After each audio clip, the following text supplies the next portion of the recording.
तो इस फिल्म की शुरुआत में हम दो लड़कियों से मिलते हैं जो एक दूसरे की नेबर थी और एक ही कंपनी में इंटरव्यू देने के लिए आई थी, प्रिया और स्टेफी। प्रिया की फैमिली में उसकी एक बेटी और उसका हस्बैंड थे, जो इसी टाइम प्रिया को कॉल करके अपनी प्रमोशन की खुशखबरी देता है। और प्रिया भी यहाँ उसे एक खुशखबरी देती है कि वो जॉब के पहले इंटरव्यू में पास होकर नेक्स्ट में प्रमोट हो गई है। दोनों बहुत खुश थे। इन्होंने फैसला किया कि ये दोनों खुशी की न्यूज वो अपनी एनिवर्सरी वाले दिन सभी लोगों को देंगे। फौरन प्रिया ने अपने कम्युनिटी के व्हाट्सएप ग्रुप में सबको अपनी एनिवर्सरी की दावत भी दे दी। अब हम बात करें स्टेफी के बारे में, तो स्टेफी एक सिंगल मदर है और प्रिया की ही कॉलोनी में रहती है। इन दोनों के ही घर के पास एक मैनुअल नाम का आदमी अपनी मॉम को लेकर शिफ्ट होता है। वैसे तो काफी सालों पहले ही मैनुअल और उसकी मॉम दिल्ली में शिफ्ट हो गए थे और उनका वहाँ पे बहुत अच्छा काम भी था, लेकिन मैनुअल का कहना था कि अब उसकी मॉम बीमार हो गई है। उन्हें अल्जाइमर की यानी भूलने की बीमारी हो गई है, जिसकी वजह से वो अपनी मॉम को अपने पुराने घर लेकर आया है ताकि उनकी सेहत कुछ अच्छी हो जाए। पता चला है कि मैनुअल की एक बहन डायना भी है जो इस टाइम न्यूजीलैंड में होती है और अभी तक उसकी शादी नहीं हुई। मैनुअल का घर प्रिया के घर के बिल्कुल सामने था। प्रिया अपने किचन से हर टाइम मैनुअल के घर पे नजर रखा करती थी क्योंकि उसे हमेशा मैनुअल की हरकतें मशकूक लगती थी। एक दिन उसने एक स्टिक पर लाल कपड़ा बांधा और उसे जाकर एक ग्राउंड में गाड़ दिया, जिसके बाद उसने जाकर चेक भी किया कि क्या वो स्टिक किसी के घर से नजर तो नहीं आता। इसके अलावा भी मैनुअल बहुत सस्पिशियस काम कर रहा था, जैसे उसने कॉलोनी के हर इंसान पर नजर रखी हुई थी कि वो किस टाइम घर से बाहर निकलते थे और किस टाइम वो वापस आते थे।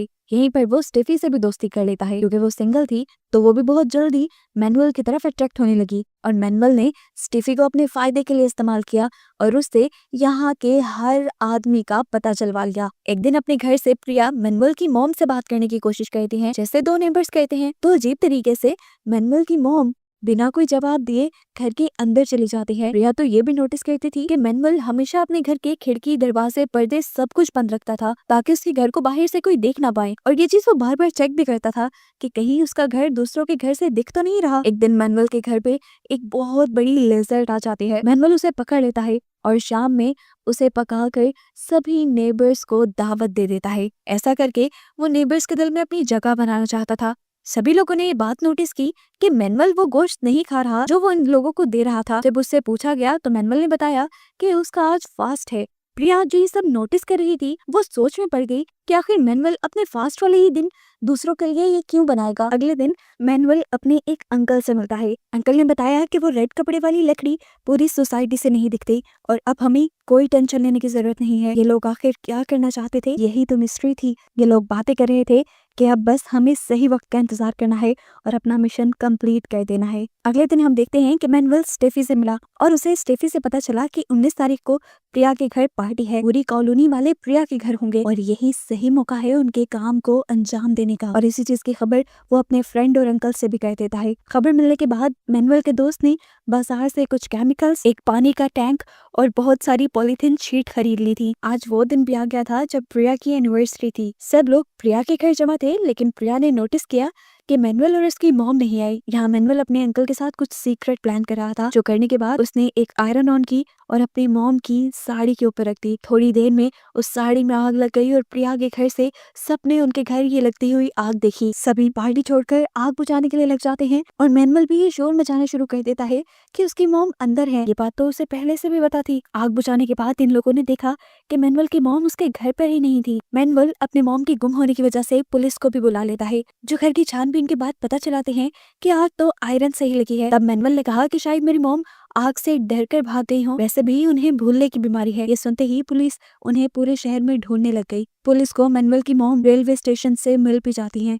घर वापस आने पे सभी मैनुअल के मॉम की केयर कर रहे थे। यहाँ तक कि प्रिया के हस्बैंड ने तो मैनुअल से कहा कि तुम इनके लिए एक नर्स हायर क्यों नहीं कर लेते। मेरे पुराने फोन में एक नर्स का नंबर है, अगर तुम चाहो तो मैं तुम्हें वो दे सकता हूँ। मैनुअल ने हाँ में सिर हिलाया और अपने घर चला गया, जबकि प्रिया अभी तक इस सारे मामले को समझ नहीं पा रही थी। क्योंकि जिस टाइम घर में आग लगी तो मैनुअल घर से आया था। ऐसा कैसे हो सकता था कि वो कुछ चेक किए बगैर आए। उसने कहा था उसकी मॉम को अल्जाइमर है, यानी भूलने की बीमारी है, लेकिन उसकी मॉम हर मर्तबा घर के बाहर जूते उतार कर जाती थी। प्रिया रात को उनको रोज दवाई लेते और लाइट ऑफ करते भी देखती थी, यहाँ तक कि मोटर का स्विच बंद करते भी दिखती थी। और ये सारी चीजें अल्जाइमर के पेशेंट को याद नहीं रहती। चीजें सच में काफी ही शक में डालने वाली थी, क्योंकि अगले दिन जब मैनुअल अपने दोस्त जॉन से मिला तो हमें पता चला कि जॉन तो एक न्यूरो सर्जन है और उसने मैनुअल को कुछ नींद की गोलियां दी और बताया कि 2 गोलियों को अगर किसी भी चीज में मिक्स करके पिला दिया जाए तो एक इंसान बड़े आराम से 20 मिनट के अंदर अंदर सो जाता है।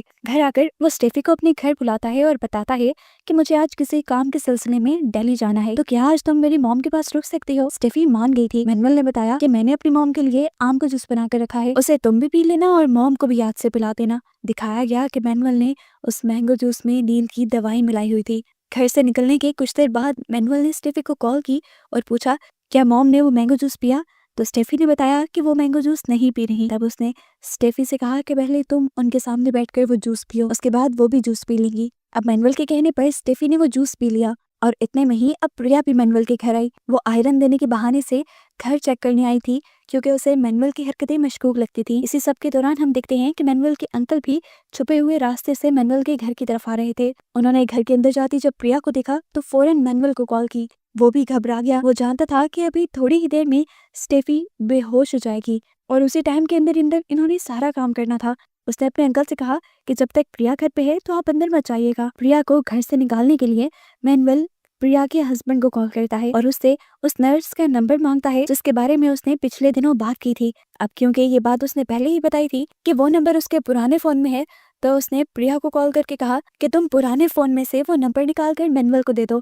मैनुअल ने ये सारी चाल इसीलिए खेली थी ताकि प्रिया उसके घर से चली जाए। प्रिया जैसे ही घर जाकर नंबर सेंड करती है तो यहाँ देखने को मिलता है कि स्टेफी भी सो चुकी थी और इस सब के दौरान एक अजीब बात होती है कि मैनुअल की मॉम दोबारा घर से भाग जाती हैं, लेकिन इस मर्तबा वो खुद नहीं भागी थी। इस मर्तबा मैनुअल के अंकल ही उन्हें गाड़ी की पिछली सीट पे लिटा के कहीं ले जा रहे थे। स्टेफी को जब होश आया तो वो भी परेशान हो गई। उसने फौरन मैनुअल को कॉल की और मैनुअल ने एक और मर्तबा पुलिस स्टेशन में अपनी मॉम के गुम होने की रिपोर्ट लिखवा दी। पूरी कॉलोनी में ये सनसनी हो गई कि मैनुअल की मॉम एक मर्तबा फिर से वहाँ से गायब हो गई हैं। ये सुनते ही अब प्रिया की नेबर आकर प्रिया से कहती है कि अगर कल तुम थोड़ी देर और वहाँ रुक जाती तो शायद मैनुअल की मॉम गुम ना होती। ये सुनते ही प्रिया के भी जहन में कुछ क्लिक किया और उसने सोचा अगर मैनुअल वो नंबर ना मानता तो मैं अपने घर ना वापस आती। यानी इस सब के पीछे मैनुअल ही चाहता था कि मैं उसके घर से जल्दी वापस आ जाऊं। कुछ तो गड़बड़ थी यहाँ पे। अब वो ये कंफर्म करते हैं सबसे पहले कि आखिर मैनुअल को उस नर्स की जरूरत थी भी या नहीं। वो नर्स को कॉल करती है और उससे पूछती है कि क्या पिछले दिन या अब तक किसी मैनुअल नाम के आदमी ने उसे कॉल की है। जब नर्स ने बताया नहीं तो प्रिया का शक अब सच में बदलने लगा। यहीं बैठे बैठे प्रिया इस सब के बारे में सोच रही थी कि मैनुअल अगर घर के करीब होता तो वो उसे खुद घर से बाहर निकाल देता, लेकिन वो दूर था तभी उसने ये नंबर वाला ड्रामा किया और मेरे घर होने की खबर जरूर उसे किसी और ने दी है। यानी कि इसमें मैनुअल के अलावा भी कई लोग शामिल हैं। सीन कट होकर अब हमें मैनुअल के घर पे डायना नाम की एक लड़की दिखाई जाती है। ये असल में मैनुअल की बहन थी जो अभी भी न्यूजीलैंड से आई थी क्योंकि उसे अपनी मॉम की खराब हालत की खबर मिली थी। डायना जैसे ही अपने घर से बाहर आती है तो बातों ही बातों में प्रिया डायना का नंबर ले लेती है और अगले दिन हैरानकुन तौर पे प्रिया ये नोटिस करती है कि डायना वापस जा रही थी। हालांकि उसकी मॉम तो अभी तक मिली भी नहीं थी और वो अपनी मॉम से भी नहीं मिली थी। आधी रात में जब प्रिया की आंख खुली तो प्रिया अपने घर के विंडो के पास गई और सामने वाले घर में उसे क्या देखने को मिला कि मैनुअल की मॉम तो उसके घर पे खड़ी थी। काफी देर अजीबोगरीब नजरों से मैनुअल की मॉम उसे देखती रही कि फिर प्रिया ने ही डर कर अपनी नजरें हटा ली और इतने में प्रिया का हस्बैंड भी वहां आ गया। इससे पहले कि वो मैनुअल की मॉम को देखता, मैनुअल की मॉम वहां से गायब हो गई थी, लेकिन प्रिया को यकीन था कि उसने मैनुअल की मॉम को देखा था। इसलिए सुबह होने पर उसने अपने हस्बैंड के जरिए मैनुअल से पूछवाया कि क्या तुम्हारी मॉम मिल गई है, लेकिन उसने ये बात कंफर्म कर दी कि नहीं, मॉम अभी तक गुम है। प्रिया को सारी चीजें शक में डाल रही थी, इसलिए उसने मैनुअल की जासूसी करने का फैसला किया। रात में जैसे ही मैनुअल गाड़ी लेकर निकला तो वो अपने हस्बैंड और बेटी को खाना देकर नीचे आ गई। उसने अपने फ्रेंड्स को कॉन्फ्रेंस कॉल पे लिया और कहा कि जैसे ही मैनुअल अपने घर आए तो तुम मुझे पहले ही बता देना। और फिर दीवार के रास्ते से होते हुए वो ग्रिल पे चढ़कर मैनुअल के घर के अंदर देखने लगी, जहाँ उसने क्या देखा कि मैनुअल का दोस्त एक केमिकल प्रोटेक्टिव सूट पहने हुए था। उसने पूरे वॉशरूम के अंदर पॉलिथीन शीट बिछाई हुई थी और वहां पर कुछ केमिकल्स भी थे। जॉन यानी मैनुअल का दोस्त प्रिया को देखते ही डर गया था, लेकिन यहाँ पे एक ट्विस्ट ये रिवील हुआ कि मैनुअल के घर पर शैडो मिरर्स लगे हुए थे, जिसकी वजह से ये सब कुछ जो हमें दिखाया गया था वो प्रिया नहीं देख पाई थी। जॉन ने मैनुअल को भी खबर कर दी थी कि प्रिया घर की जासूसी कर रही है। वो भी फौरन घर की तरफ बढ़ा और इतने में प्रिया के दोस्तों ने भी उसे मैनुअल के आने की खबर कर दी। इससे पहले कि प्रिया अपने घर पहुंच पाती, मैनुअल तेजी से उसकी तरफ भागकर उसका रास्ता रोक लेता है और उससे पूछता है आप यहाँ पे क्या कर रही हैं। प्रिया ने बताया कि असल में मैं सिर्फ आपकी मॉम को देखने के लिए आई थी क्योंकि कल रात मैंने आपके घर पे आपकी मॉम को देखा है और वो मेरा भरम नहीं हो सकता। मैनुअल ने कहा सभी लोग जानते हैं कि मेरी मॉम मिसिंग है, ऐसा कैसे हो सकता है कि आपको ना पता हो। अभी आप घर जाइए और आइंदा इस तरह किसी के घर की जासूसी करना ठीक नहीं। इसके बाद मैनुअल अपने घर के पास जाता है और देखता है कि उसके घर का एक पाइप लीक हो रहा था और उस पाइप में से खून निकल रहा था। वो इस चीज की पिक्चर लेकर जल्दी से घर के अंदर जाता है और गुस्से में जॉन को ये सब दिखाता है। उसे कहता है, देखो ये तुम्हारा आइडिया था, लेकिन ये आइडिया तो सबूत छोड़ रहा है। अब जो भी करो, जैसे भी करो, जल्दी इस सबको खत्म करो। अब हमें फाइनली दिखाया जाता है उस बाथरूम का सीन जिसके अंदर ये लोग कुछ गड़बड़ कर रहे थे। वहाँ वाटर टैंक के अंदर बहुत सारा खून था जिसे जॉन फ्लश में डाल डालकर फ्लश आउट करने लगा था। और अगले दिन अब प्रिया अपने दोस्तों के साथ दोबारा मैनुअल के बारे में ही बात कर रही थी। उसने अपने दोस्तों से कहा कि तुम लोगों ने नोट किया, कल मैनुअल अपने घर के अंदर जाने के बजाय सीधा मेरी तरफ भागा था। क्या उसे किसी ने खबर दी थी कि मैं वहां पर हूँ? इसका साफ मतलब था कि घर के अंदर मैनुअल के अलावा कोई और था जिसने मेरे वहां जाने की खबर मैनुअल को दी। अब प्रिया जाती है स्टेफी के घर ये पता करने के लिए कि मैनुअल की मोम घर से भागी कैसे थी।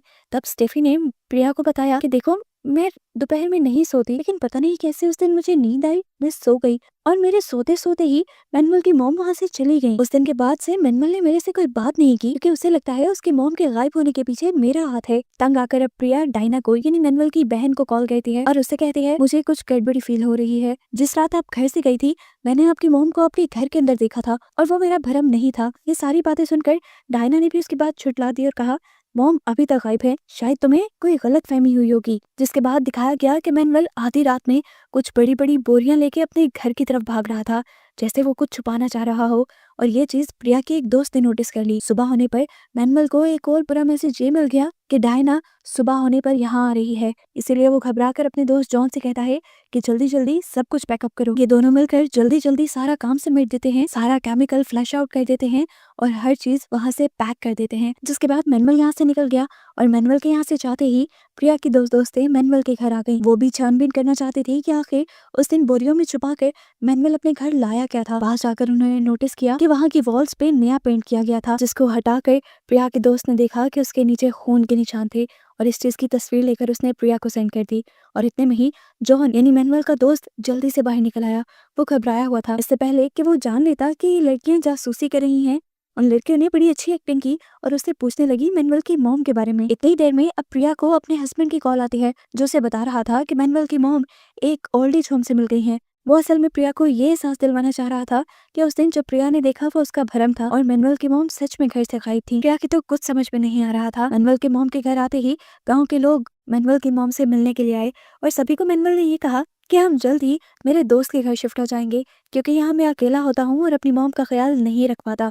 इसी दिन स्टेफी भी मैनुअल से मिलने के लिए आती है और जब वो मैनुअल से बात कर रही थी तो मौका देखकर प्रिया मैनुअल की मॉम के पास चली गई। उसने उनसे कहा, देखिए जिस दिन डियाना यहाँ से गई थी मैंने आपको इसी घर में देखा था और मैं जानती हूँ आपको अल्जाइमर नहीं है। आप मुझे बताएं क्या मैनुअल आपको टॉर्चर करता है या गलत मेडिसिन देता है? इससे पहले कि वो कुछ भी बताती मैनुअल यहाँ इस कमरे में आ गया। इस सब के बाद अगले दिन दिखाया जाता है कि ये लोग इस घर को छोड़कर जा रहे थे। उनके यहाँ से जाने के बावजूद भी प्रिया के जहन में मैनुअल और मैनुअल की फैमिली ही घूम रही थी। फिर दिखाया जाता है कि आज प्रिया का सेकंड इंटरव्यू भी है जहाँ वो स्टेफी के साथ ही आई थी, लेकिन अभी भी उसका दिमाग इंटरव्यू में नहीं था। उसका दिमाग पूरी तरह डियाना के पास था, मैनुअल की बहन के पास, जिसे वो बार बार मैसेज कर रही थी। डियाना के एक भी मैसेज का ना रिप्लाई देने पर प्रिया उसे कॉल करती है और देखने को मिलता है कि डियाना का फोन मैनुअल के पास था जिसे वो बार बार काट रहा था। यहाँ प्रिया ने ये नोटिस किया कि कॉल करने पर जो सर्विस कल बात कर रही थी वो मलयालम में कर रही थी। हालांकि अगर प्रिया न्यूजीलैंड में होती तो उसे यही रिस्पांस किसी और लैंग्वेज में मिलना चाहिए था। साफ मतलब था कि डियाना अभी भी इंडिया में ही मौजूद थी और ये बात उसने अपनी फ्रेंड स्टेफी को भी बताई। दूसरी तरफ हम देखते हैं कि मैनुअल अब उस बचे हुए सामान को जला रहा था जो हमने उसके वॉशरूम में देखा था। स्टेफी को प्रिया की बातें समझ नहीं आ रही थी, लेकिन प्रिया का तो अपना ही जहन बहुत तेज था। वो अब जल्दी से डायना को इंस्टाग्राम पे सर्च करती है जहाँ वो देखती है कि इंस्टाग्राम पे डायना की एक लड़की के साथ बहुत सारी पिक्चर्स थी। वो फिर उसकी प्रोफाइल ढूंढती है और उसे मैसेज करती है। इससे पहले कि वो इस लड़की अदिति से कोई कांटेक्ट कर पाती, हमें देखने को मिलता है कि अदिति खुद इंडिया आ चुकी थी और उसने मैनुअल को कॉल करके कहा कि डायना मेरा कई दिन से कॉल रिसीव नहीं कर रही है, इसी वजह से मैं उसके पीछे यहाँ तक आ गई हूँ, तो मुझे जरा पिक तो कर लो। इस टाइम तो मैनुअल ने उसे कहा, हाँ ठीक है मैं पिक कर लूंगा, लेकिन थोड़ी ही देर बाद कोई बहाना बनाकर मैनुअल ने उसे कहा कि मैं तुम्हें पिक नहीं कर पाऊंगा। फिर मैनुअल ने दोबारा अदिति को कॉल की और उसे एक अननोन प्लेस से पिक किया, जहाँ तक वो मैनुअल के कहने पर ही टैक्सी लेकर आई थी। ये लोग अब मैनुअल की बेकरी पे जा रहे थे जहाँ मैनुअल ने उसे बताया था कि डियाना मौजूद थी। इसी दौरान मैनुअल को उसके अंकल की कॉल आ जाती है जिसे वो पिक करने के लिए गाड़ी से बाहर निकल जाता है और गाड़ी के अंदर डायना के दोस्त को प्रिया मैसेज करती है वो उससे पूछती है कि क्या डायना न्यूजीलैंड आ गई। उस लड़की ने बताया नहीं, मैं खुद असल में उनसे मिलने के लिए यहाँ इंडिया आ चुकी हूँ। प्रिया ने यहाँ उसे अपना इंट्रोडक्शन बताया था कि वो मैनुअल की नेबर है और उसने खुद डायना को एयरपोर्ट के लिए निकलते देखा था, जिस पर उस लड़की ने बताया हाँ, डायना एयरपोर्ट के लिए निकली तो थी, लेकिन दरमियान में ही उसे खबर मिल गई थी कि उसकी मॉम वापस आ गई हैं और वो उससे मिलने की जिद कर रही है, इसीलिए उसने फ्लाइट नहीं ली और वो घर वापस आ गई। ये सारी चीजें उसे कंफ्यूज कर गई। ये नहीं, क्या ये बात सच थी कि जिस दिन डायना गई उस दिन प्रिया ने सच में उसकी मॉम को मैनुअल के घर पे ही देखा था। इससे पहले कि वो ये सब सुलझा पाती, उसे एक लैब से कॉल आती है और उसे पता चलता है कि जो सैंपल्स उसने लैब में भेजे थे उन सैंपल्स के अंदर ह्यूमन ब्लड भी है। ये सुनकर वो घबरा गई। असल में ये सैंपल उसने मैनुअल के घर के बाहर से ही लिए थे, जहाँ पाइप के नीचे मैनुअल और ने नया पेंट किया था और चुपके से प्रिया ने उस सारी जगह से थोड़े से सैंपल कलेक्ट कर लिए थे। अब जैसे ही उसे बात पता चली कि वहाँ पे खून था, तो इसका मतलब था कि उनके घर पे एक मर्डर हुआ था और इस सब में डायना ही गायब थी, तो मतलब साफ था कि मर्डर डायना का ही हुआ होगा। प्रिया को ये तो समझ आ गई थी कि अगर अदिति डायना के पीछे आई है तो उसे भी ये लोग मार देंगे, और वो ये चीज मैसेज में लिख के कह देती है। और यही बात दूसरी तरफ हम देखते हैं कि मैनुअल अपने अंकल से भी कर रहा था कि डायना के पीछे वो लड़की यहाँ तक आ गई है, अब इसका क्या करना है। मैसेज पढ़ के अदिति जहाँ शौक थी, इससे पहले कि वो गाड़ी से निकलकर भाग जाती, मैनुअल गाड़ी के अंदर आया और उसने आते ही इस लड़की को बेहोश कर दिया। यहाँ प्रिया उस लड़की की जान बचाने के लिए अपना इंटरव्यू छोड़ के निकल गई थी। उसने रास्ते में अपने हस्बैंड को भी कॉल की और ये सारा मामला बताया, लेकिन उसके हस्बैंड को लग रहा था कि ये सब प्रिया का बचपना है। प्रिया जब मैनुअल की बेकरी पर पहुंची तो वहाँ कोई भी नहीं था।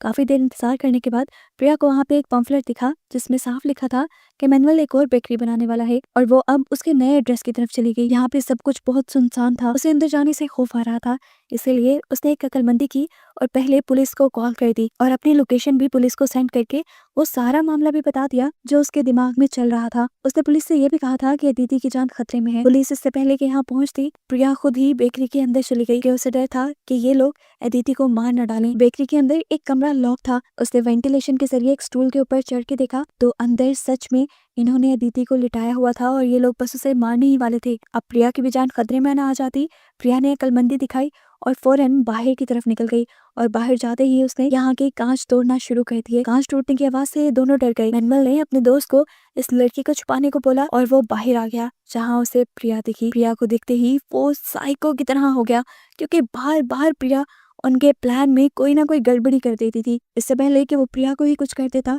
प्रिया जाकर अपनी कार में छुप जाती है और मैनुअल उसकी कार को ही एक स्टिक से हिट कर देता है। प्रिया भी यहाँ गाड़ी स्टार्ट करके मैनुअल को उस गाड़ी के ऊपर ही चढ़ा देती है और कार को तेजी से सीध में ले जाती है। कार जाकर बेकरी की दीवार से टकराती है, जिससे यहाँ मैनुअल भी धंस गया था और दीवार की दूसरी तरफ मैनुअल का दोस्त जॉन भी। ये दोनों अब बेहोश हो चुके थे।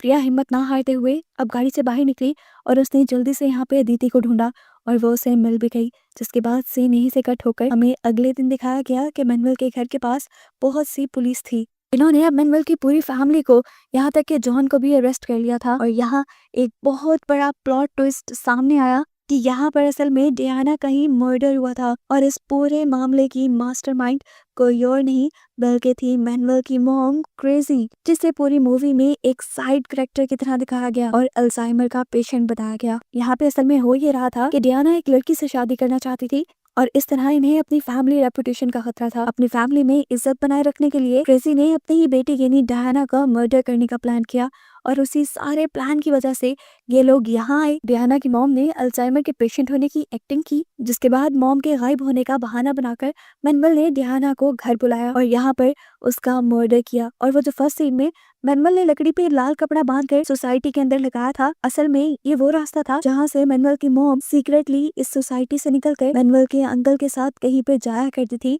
और गुम होने का नाटक किया करती थी। यहाँ पे हमें ये भी पता चलता है कि उस दिन स्टेफी को सुलाने के लिए मैंगो जूस में पाउडर मैनुअल ने नहीं बल्कि डायना की मॉम ने ही डाला था। और जिस रात इन सब ने मिलकर डायना को मारा था, ये वही रात थी जब प्रिया ने डायना की मॉम को उनकी विंडो पे खड़ा देखा था। यानी प्रिया का सारा शक बिल्कुल ठीक था। उसने ना सिर्फ सहानत और बहादुरी से किलर्स को पकड़वाया था, बल्कि एक और जान जाने से भी बचा ली थी, जो थी अदिति की जान। और बस यही दिखाते हुए ये मूवी यहाँ खत्म हो जाती है।